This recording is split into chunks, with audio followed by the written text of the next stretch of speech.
ጤና ይስጥልኝ። እንዴት ናችሁ? ደህና ናችሁ ወይ? እኔ ያለው እስከ መስገን ምን ነው ዛሬ ደግሞ ሩታ አስወረደች እንዴ? ምን ነው ደግሞ ዛሬ ነጠላ ይዛ አልጋው ላይ ቁጭ አለች። አስወረደች እንዴ? ወይኔ ነፍቶ አስወርዷት። ጉድ ነው። ያስገርማል። አስወርዷት ደግሞ ዛሬ ምን ሆነች ነው? አረ እናንተ ተውት። እናንተ ለነገ ቪዲዮ እንዳትላኩ በእናታችሁ ተውኝ። ቪዲዮ ስሪ የሆነ ነገር ባይ ብላችሁ ለነ ቪዲዮ ምልክ ልጆቹ ተውት በእናታችሁ። እኔ አትላኩ። እኔ ቪዲዮ ማየት አልፈልግም። እንደዚህ አይነት ነገር ማየት አልፈልግም። ደግሞ እኔ እንዳታስረግሙኝ። እኔ ወልጄ አልጨረስኩም። እኔ ገና ብዙ ነገር ይቀረኛል። እኔ ወልጄ አልጨረስኩም። እኔ እንደዚህ ነገር አትላኩ። ትናንትና የእናቱ ቪዲዮ ላካችሁ፣ ዛሬ ደግሞ የሷ ቪዲዮ ልካላችሁ። እኔ ምን ላድርገው ታታ? እንደ እኔ ነኝ እንደነፋው የነፋው ሰው ጠይቁት እንጂ ደግሞ ምንድን አሉ እንደ ሩታ አስወርዳ ነው ወይ? እስቲ ጠይቂኝ። አስወርዳ ነው ወይ? ምን ነው ጋቢ ለብሳ ማለት ነጠላ ለብሳ አልጋው ላይ ቁጭ ብላለች። ምን ነው አስወርዳ ነው ወይ? የአብሪሽ ነው ወይስ የዛኛው ልጁ ነው ወይ? የማን ነው ያስወረደችው? የማን ነው አስወርዳ ነው ወይ? አልጋው ላይ ዛሬ በቁጭ ብላ ቪዲዮ እየሰራች ነው ወይ? ደግሞ ቀጠቀጠው ሽባ አደረገ ወይ? ጠይቂ ተባልኩኝ። ሁለተኛ ደግሞ እናትዮና እህትዮ ሽማግሌ እንቀበላለን ምትሉት በእኛ አገር ከሆነ ሽማግሌ ሚልከው ልጁ ቤተሰብ ነው ሽማግሌ ሚልከው እንጂ የልጅቷ ቤተሰብ እንዴት 10 ጊዜ ሽማግሌ ብሎ ያወራል? ለምን ነው ወይ ሽማግሌ የሚቀበሉት? ሽማግሌ የሚቀበለው በልመና ነው ወይ በእናንተ ሀገር ያሉኝ ነው። እባካችሁ እኛ ስማችሁ አታስጠጥፉኝ። በልመና ነው ወይ የእናንተ ሀገር ሽማግሌ የሚሰጠው የሚመጣው? በልመና ነው ወይ ሽማግሌ የእናንተ ሀገር? የሴቷ ቤተሰብ የወንዱ ቤተሰብ የሴቷ ቤተሰብ የሚሄደው በልመና ነው ወይ? ልመና የሚሄደው ወይም ደግሞ ሽማግሌ የሚልከው የልጁ ቤተሰብ ነው እንጂ የልጅቷ ቤተሰብ ነው አይደለም። ለምን ይሄን አታውቁም ወይ? የእናንተ ሀገር ባህል ምንድነው? የእናንተ ሀገር ባህል የሴቷ እናት ሽማግሌ ጠይቃ ነው ወይ የምታስመጣው? ነገሩ በእናትዋ ጥልቅ በአባትዋ በልጅቷ ጥልቅ በእናትዋ ምንድነው እንደዚህ ብሎ ተሰጡኝ እና ልጅቷን ለምን ነው ፍቅር ጠየቀችው? ደግሞ እናትዋ ሁሌ ወጣ ሽማግሌው እንጠይቃ ሽማግሌው ይመጣል የምትለው ለምንድን ነው? በልመና ነው ወይ የእናንተ ሀገር ሽማግሌ የሚመጣው? ልጁ ፈልጎና ለልጁ ቤተሰብ ፈልጎ ሽማግሌ ካልመጡ በስተቀር ሽማግሌ በልመና ነው ወይ? ምን ነው ልጅቷን ለምን አልጠየቀችው? ፍቅር ቀበላት። አሁን ደግሞ እናቴን በግዴታ ሽማግሌው ይመጣል የምትለው በልመና ነው ወይ? ምን አይነት ብሄር ናችሁ ብላ ጌታ ምስክርና አንዷ ሙልጭ ሰደበችኝ። አረ እናቴ ነው የታቀሉን እና እነሱ አንገናኝም፣ በምንም አንገናኝም፣ በብሄርም በዘርም በሃይማኖትም እኛ አንገናኝም። ስለዚህ አላውቁም። ይሄ በእኛ ሀገር አይደለም። እኛ ሀገር ከሆነ የሴቷ ቤተሰቡ ጋር የወንዱ ቤተሰብ 3 ሽማግሌ ይልካል። በአራተኛው ወደ ቤት ይገባል። 3 ጊዜ ሽማግሌ ይደርሳል። በር ላይ ይቆማል። ከዛ በአራተኛው ዙሪ ወደ ቤት ይገባል። እንግዳ ይቀበላሉ። እኔ አላውቁም እንደዚህ አይነት ነገር። እኛ ባህል እንደዚህ ነው። የእነሱን ለየት ያለ መሰለኝ አልኩኝ። ከዛ እንዴት እንደዚህ ሰው ታሳድባላችሁ ሚዲያ ላይ ወጣችሁ ብላ አንዷ ሙሉጭ ሰደበችኝ። እንደ እኔ የአብሪሽ እህት መሰልኩሽ? እንደ እናቴ የአብሪሽ እህት እኮ አይደለም፣ ወይም ደግሞ የሩታ እህት አይደለም። ምን ንግግር ነው የምትናገሩ? ጌታን አለቀን በሴትዮ ጋር። ከዛ ምን አስበሽ ነው እላታለሁ። እንዴት እናንተ ሀገር ጭራሽ ኢምስ ሻጭ ናችሁ ወይ? ኢምስ ቸርቸርኛ ትልቁም ትንሹም ሻጭ ናችሁ ወይ አትለኝም? ቡታጅራ ሴቶች ለካ እነሱ ጎራዳ ናቸው እንዴ? እናት የኔ ቡታጅራ ሰው አይደለም አልኳት። እኔ ቡታጅራ ሰው አይደለም። እኔ እናቴ ምልጥ ያለ ንጹህ ደቡብ ልጅ ነኝ። እኔ ቡታጅራ ሰው አይደለም። ስለዚህ እኔ ቪዲዮ ልጆቹ ስለሚልኩ ነው የሚሰራው እንጂ እኔና እነሱ በምንም አንገናኝም። ስለዚህ ተከበሪ አልኳት።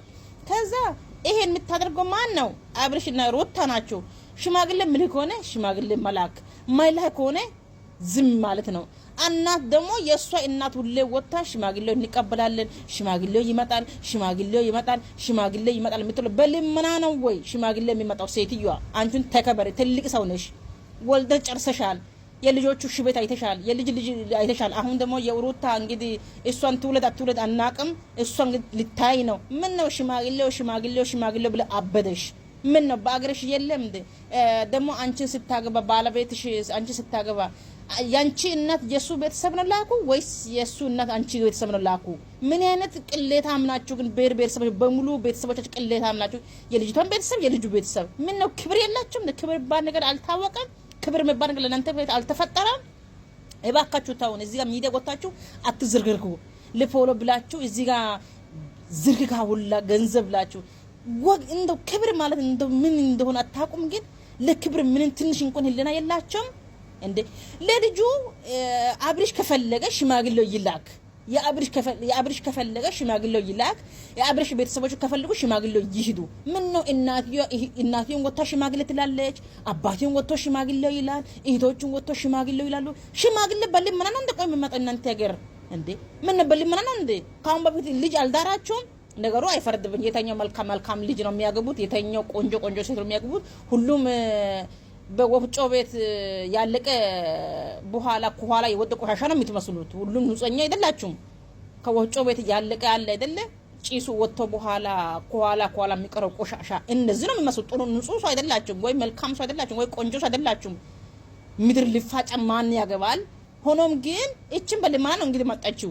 ጎዳና ፈቅዶ ሳይሆን በልመና እግሩ ላይ ተንበርክካ ነው ፍቅር ጠየቀችው። ቅሌታም ሴት ሻጪ፣ ክብር ብስ፣ የሴት ክብር የሌላት፣ የሴት ወግ የሌላት፣ ውርደታም ቅሌታም ነገሩ። እሷም ለእናቱ ነው ወጣችው፣ እናቱ ለልጁ ነው ወጣችው። እንደው አንድ ቀን ተቆጥታ ልጄ እንደዚህ አይባልም ነውር ነው አትልም? ልጄ ነውር ነው እንደዚህ አይባልም፣ ዝም በይ። ሽማግሌ ልጁ የፈለገ ሰዓት ይላክ፣ ከፈለገ ይላክ፣ ከፈለገ አይላክ አይባልም እንዴ? ምን ነው ሁሌ ትልቋን ወጣ ሚዲያ ላይ ሽማግሌ ይላሉ፣ ትንሹን ወጥቶ ሚዲያ ላይ ሽማግሌ ይላሉ፣ ሴቱን ወጥቶ ሽማግሌ ይላሉ፣ ወንዱን ወጥቶ ሽማግሌ ይላሉ። ነውር አይደለ እንዴ?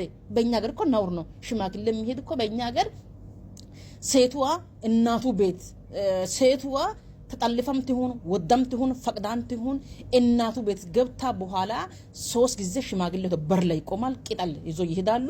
ሽማግሌ በር ላይ ይቆማል። መጠጥ ይዞ የሚሄደው መጨረሻ ላይ ነው። ሽማግሌው ይዞ የሚሄደው 3 ቀን በር ላይ ይቆማሉ። 3 ሳምንት ማለት ነው። በ15 ቀን 3 ሳምንት ሽማግሌው ሄዶ በር ላይ ይቆማል 3 ጊዜ። ከዛ በኋላ በአራተኛው ዘን መጠጥ ይዞ ይገባሉ።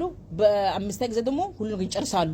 ምን ነው ጭራሽ እናቴ ሁሌ ወጣ ሽማግሌ ይመጣል፣ ሽማግሌ ቀብላለሁ፣ ሽማግሌ ኧረ ነውር ነው፣ ኧረ ነውር ነው። ኧረ ተመልካች አለ፣ ኧረ ነውር ነው። በጣም ይሄ ቅሌት ነው፣ ከቅሌትም ቅሌት ነው። ኧረ ተውት። ልጅቷን አዋረደቻቸው። አሁን ደግሞ እናቴን ወጣ ሁሌ ሽማግሌ ልንቀብለው ሽማግሌ ምን ነው? ትንሽ እንኳን ክብር የሚባል ነገር የላቸውም። ጭራሽ እንደው ትንሽ ክብር የሚባል ነገር ትንሽ እንኳን ሼም የሚባል ነገር የላቸው። ኧረ አትታዝቡ። የልጅቷም አታዋርዱ። ይዞን ሲጀምር ጉርደታም ተዋርዳለች። ኧረ አታዋርዱ፣ ኧረ ደቡብ ክልል ስትባርገው አሁን እኛ በእናንተ እንግዲህ እንጠራለን እኛ እንግዲህ አሁን በእናንተ እንጠራለን። ወይ ስም ወይ የተከበረ ስም ነበረ። በአንድ ሊፋጫም የተዋረደ ነው ስማችን። ቡታጅራ እኮ የተዋረደ ሰው አገር ሳይሆን የተከበረ አገር ነው። ግን በአንድ ሊፋጫን ስማችን የጠፋናለው። ደቡብ ክልል እኮ በጣም የተከበረና ጨዋ ህዝብ ነው። በእናንተ ቆሻሻና በእናንተ ሻጭዎች፣ በእናንተ ገለሞታ፣ በእናንተ ክብር ምን እንደሆነ ማታቁት፣ ሴት ወግ ማታቁት፣ ክብር ማታቁት ሴት አሳዳቢዎች በእናንተ የተነሳ ደቡብ ክልል የተሰደበ ነው። እባካችሁ ተጠንቀቁ። ሽማግሌ ልጁ ከፈለገ ይላክ፣ ከፈለገ ይተው። ሁልቀ ሽማግሌው ሰርግ ሽማግሌ። ኧረ በእናታችሁ ነውር ነው። ኧረ ተከበሪ። አንቺ ሴትዮ ትልቅ ሰው ነሽ። ኧረ ተከበሪ። ነገሩ ልጅቶም ላንቺ ነው ወጣችሁ፣ አይፈርድብሽም። ነገሩ አንቺም እንደዚህ ሆና ነው መሰለኝ። ዘበኛና የዘበኛ ሚስት የዘበኛ ልጆች። ኧረ ተከበሩ። መዘጋጃ ቤት ምን ነው አላስገባም አላችሁ? እንደ ሚዲያ ጭራሽ ጠበበኝ። እንደ መዘጋጃ ቤት አኪድ መዘጋጃ ቤት ጠቧችሁ እንደዚህ ወጣችሁ ሚዲያ ላይ የምትቀደዱት ነውር አይደለ? እንደ ክብር የሚባል ነገር አልተፈጠረም የእናንተ ሀገር። እንደው ሴት የሚባል ነገር እንደውም የላችሁም። በአገራችሁም ሴት ሲዳረግ አይታችሁ አታውቁም? ሴት ሲዳረግ ወንድ ሲያገባ አይታችሁ አታውቁም? ምን አይነት ቅሌት ናቸው? ምን አይነት ውርደታም ናቸው? ሁልቀን ሽማግሌ ደግሞ ልጅሽ አንደ ታስወርዳለች፣ አንደ ታረግዛለች፣ አንደ ታረግዛለች። ያገኘው ሁሉ ይነፋታል። ኧረ ምን አይነት ቅል! ኧረ ይሄ ልጅ እንደው ተሰቃየ። ምን ነው እንኳን ትንሽ እንኳን ክብር የሚባል ነገር የእናንተ ሰፈር አልተፈጠረም። ነውር የሚባል ነገር የለም። እንደው የሚቆጣ ሰው የላቸውም። ትልቁም ሆነ ትንሹም ሆነ እንደው እንደዚህ አይባልም የሚለው ሰው የሚቆጣ ሰው የላቸውም። ምን አይነት ውርደት አገር ነው ግን? ምን አይነት ውርደት ጊዜ መጣ ግን? ምን አይነት ቅሌት ጊዜ መጣ ግን? አረ ይሄ ቲክቶክ ያመጣው ጉድ እንጎ ጆሮ እንጎ ይዘጋናል። አረ ክብር ይኖራችሁ ትንሽ። አረ ጉድ ነው መድኃኒዓለም አውጣኝ። አረ በኢየሱስ ክርስቶስ አረ ያሳፍራል። አሳፋሪዎች እናንተ በጣም ያሳፍራል።